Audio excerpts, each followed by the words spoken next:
Are you impressed yet?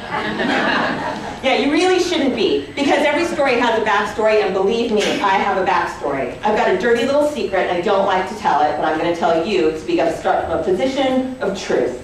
And here is the dirty little secret. Every single time I stood at the precipice of a big abyss, and I knew that I was going to have to jump, it's because there was a 5,000-pound gorilla of change behind me that was going to push me anyway. Do you know what I'm talking about? Yeah, a lot of heads nodding. If you've lived any life at all, and I know that you have, you know that change is coming, and you're gonna get pushed. And you have the option, more times than you think, to act before you get acted upon. The challenge is having the courage to do that, and also having the insight and knowledge about what's happening around you so that you can do it before you get pushed. That's our challenge in business and in life.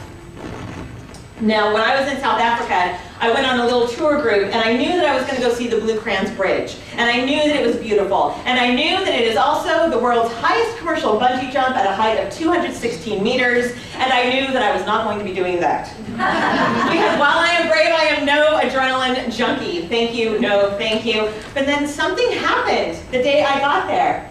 I got some courage, I guess. And so I paid my $100 because I thought to myself, if I don't do this, I will survive. If I do this, I will die, maybe. But then it's a good story for the folks to tell back home. It would be terrible not to do it, then die on the way to work. I know, I'm morbid. So I paid my $100. I let them strap me into the most unflattering harness known to mankind, and then I stepped onto a big scale and let them weigh me and announce my weight to the entire world and write it in Sharpie marker on my hand. The only saving grace being that most of us were American and could not do the kilogram to pound conversion quickly enough for me to be embarrassed. And then I let them lead me up to the top of the bridge. Once I got there, I knew I was committed. House music is pumping. The guys start moving you through assembly line style, and you know there's no backing out. You are going over. They'll make sure you get your money's worth. So the question, though, was, even in that moment for me, they're going to push me if I don't jump. Will I jump? That is always the question for us. Will you jump or will you get pushed? And if you are in business for yourself, which is most people in this room, you've already done one of the really brave things and you have jumped. But then there's something ironic that happens. Months or years later, sometimes weeks, you go, oh my gosh, I've created a monster. This business needs to be fed and attended to all the time, and it is not giving me everything I thought I would get. Where's the payoff? Where's the flexibility? Where's the freedom? Where's all the money, honey? But you still have to attend to this monster and feed it and keep it going. That is no way to run a business. It's no way to run a life. Then your work-life balance is worse than it was when you had a JOB job.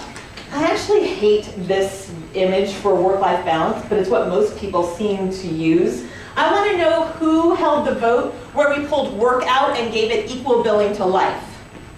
That's stupid, right? Yes. In fact, every company I've ever worked for where they told me, we really value work-life balance, oh, they were telling the truth.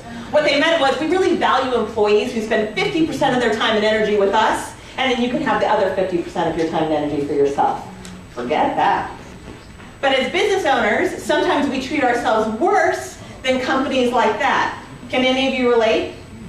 Your business is a monster. It insists on being fed.